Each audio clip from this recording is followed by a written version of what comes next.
Nós vamos falar a respeito do Filoannelida. O Filoannelida é o grupo onde estão as minhocas e as sanguessugas. E como o próprio nome já diz, o corpo desses animais ele é formado por vários anéis em sequência, que são segmentos. Então esses animais eles são segmentados. Vamos falar um pouquinho a respeito das características gerais. Então, assim como os organismos que vieram antes deles, né, desde ali a partir dos plateumintos, eles possuem simetria bilateral. Eles têm também o corpo cilíndrico, né? Então o corpo deles não é achatado como é o caso das planárias. E a segmentação a gente pode chamar também de metameria, que a metameria é a repetição de órgãos e sistemas ao longo do corpo do animal. Então esses segmentos que os anelídeos possuem, eles vão ter vários órgãos repetidos ali dentro, como é o caso, por exemplo, de gânglios nervosos, que vai ter então um par ali por segmento. Eles vão ter também os metanefrídeos, que são os órgãos responsáveis pela excreção, também está repetido em cada um dos segmentos, certo? Então essa é a característica principal dos anelídeos. Quando nós falamos a respeito de anelídeos, nós precisamos lembrar que eles são segmentados ou metamerizados. O celoma ele apareceu, né, aqui, então, tanto no grupo dos moluscos quanto no grupo dos anelídeos. Então nós vamos ter a partir daqui animais que são celomados, né, então eles são triblásticos celomados. E com relação ao modo de vida, a maioria deles é de vida livre. Vai ter então animais que são aquáticos, né, tanto de ambiente marinho quanto de ambiente de água doce, e também os terrestres. Os terrestres são as minhocas, né, bem conhecidas da gente. As sanguessugas são as únicas dentro desse grupo que são hematófagos, né? Então, eles são ectoparasitas, eles acabam se alimentando do sangue, eles se fixam na superfície do corpo de outros animais, principalmente vertebrados de sangue quente, e sugam o sangue então desses animais, certo? Uma característica que é bem interessante desse grupo é que eles possuem sistema circulatório fechado. Nós vimos então no vídeo anterior a diferença entre sistema circulatório fechado e sistema circulatório aberto. Então, eles possuem um sistema circulatório onde o sangue só corre dentro de vasos sanguíneos. E, muito interessante também, eles possuem hemoglobina, então eles têm o sangue vermelho assim como nós. Tem hemoglobina, que é o pigmento respiratório, mas eles não possuem hemácias, que são as células sanguíneas, certo? Mas tem hemoglobina, que faz o transporte então de gases. E com relação à excreção, os animais que são aquáticos, eles tendem a excretar amônia e os de ambiente terrestre, eles excretam ureia, tá? Então, minhoca excreta ureia. Mostrando aqui um pouquinho a respeito do sistema digestório do animal e aí também, muito levemente, a respeito do sistema cardiovascular.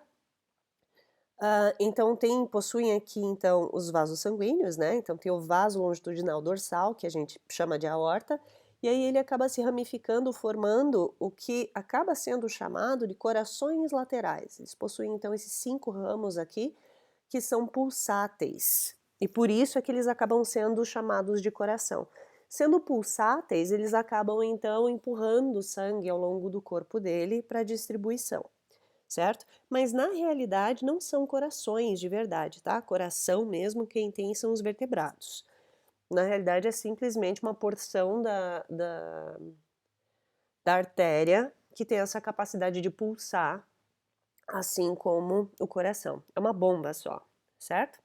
Com relação ao sistema digestório, tem algumas características que são bem interessantes. Eles têm sistema digestório completo, né? A boca, ela fica ventral aqui, ela não fica na ponta, e dá para verificar que apesar de eles possuírem cabeça, no caso pelo menos aqui dos oligoqueta, que são as minhocas, eles não possuem uma cabeça bem diferenciada, então eles não têm muitos órgãos sensoriais, assim. Agora sim, falando a respeito do sistema digestório, eles possuem papo e moela, tá? Então, essa é uma característica que eles possuem em comum com as aves. Eles possuem moela, tá? Para triturar os alimentos. E também no intestino eles possuem algo chamado tiflossole, que é uma dobra do intestino que acaba proporcionando uma maior área de absorção para os nutrientes. E essa é uma característica que dá para comparar lá para frente com os elasmobrânquios, que são os tubarões e as raias, que eles possuem também essa dobra no intestino, só que lá é chamado de válvula espiral, mas tem a mesma função. Esses animais eles possuem um intestino bem curto, então essa dobra no intestino aumenta a área de absorção, então eles conseguem aproveitar mais dos nutrientes, certo? Então tá aqui, ó, mostrando só o sistema digestório. Eles têm então aqui faringe, esôfago, aí tem o papo que serve para um armazenamento temporário e a moela que faz a trituração do alimento, né, a digestão mecânica. E aí aqui no intestino vai ter digestão química, absorção e a formação de fezes que acaba saindo aqui pelo ânus. Então a boca não é terminal, mas o ânus acaba sendo terminal, tá? Aqui dá pra gente ver também que tem uma região nas minhocas adultas apenas, que é chamada de clitelo, tá? Então essa região aqui, ela acaba não tendo as dobrinhas dos segmentos, não dá pra gente ver isso, mas internamente ela continua sendo segmentada. E ela auxilia produzindo muco durante a reprodução, certo? Vamos ver um pouquinho agora a respeito do sistema excretor, bem rapidamente. Lembra que eu falei que a metameria ou a segmentação, ela tem essa característica de repetição de órgãos e sistemas? Então percebam, olha, esses septos que marcam a divisão dos segmentos ao longo do corpo externamente, eles também separam internamente. Então, os segmentos eles são separadinhos, tá? E aqui nós conseguimos ver os metanefrídeos, então tem um em cada segmento, certo? Então, ele acaba tendo a boca, que é chamado de nefróstoma, de um lado aqui de um segmento, e ele vai excretar no próximo segmento, tá? Então é sempre assim, ele capta do segmento da frente, ele vai eliminar no segmento de trás, mas acaba tendo então em vários segmentos. Com relação à reprodução, aqui a gente vai ter organismos que são monóicos ou que são dioicos. Lembrando que monóicos são os hermafroditas, tá? E os dioicos são os indivíduos que têm sexos separados. No caso dos oligoqueta, que são as minhocas, eles são monóicos, quer dizer que eles produzem, então, tanto gametas masculinos quanto femininos. Mas mesmo assim, a fecundação ela é cruzada. Então, os dois indivíduos acabam saindo grávidos da cópula, certo?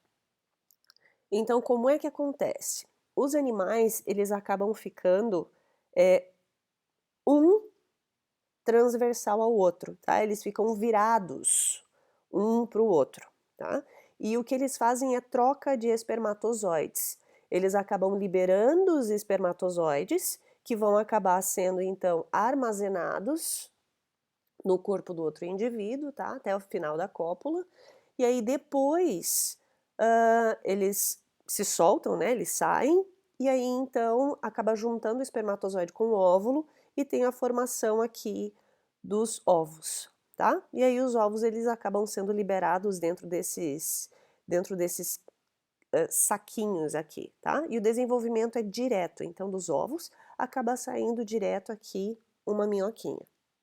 Esse muco que tem aqui, ele é formado pelo clitelo que eu comentei com vocês em um dos slides anteriores. Então, quando eles se unem na reprodução, acaba tendo essa produção de muco, forma até quase como se fosse uma espuma, que auxilia ali a reprodução, e depois ele seca e acaba formando um casulo para os ovos. Com relação à classificação, nós temos então 3 grupos aqui dentro. Nós temos os poliquetos, que são de ambiente marinho, e essa classificação é dada por causa das cerdas. Poliqueta, queta quer dizer cerda, poli quer dizer que tem muitas. Então esses animais, eles acabam apresentando várias cerdas, e essas cerdas elas são bem prolongadas, são bem longas, são bem visíveis ao longo do corpo, em cada segmento. E a cabeça deles é bem diferenciada, certo? Esses aqui são os poliquetos. Então, esses aqui, eles são dioicos e eles têm a produção de larvas. Então, o desenvolvimento é indireto.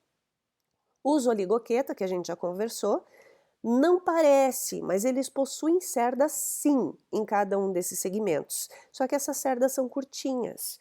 mas elas auxiliam bastante na hora da locomoção, então essas cerdas elas acabam se prendendo no substrato e aí facilita para ele conseguir se arrastar ali. E olha, aqui dá pra gente ver bem a questão do clitelo. E aí nós temos os Aketa, ou Hirudine, né? Então, Aketa quer dizer que eles não possuem cerdas. E aí esse grupo aqui é o grupo das sanguessugas, tá?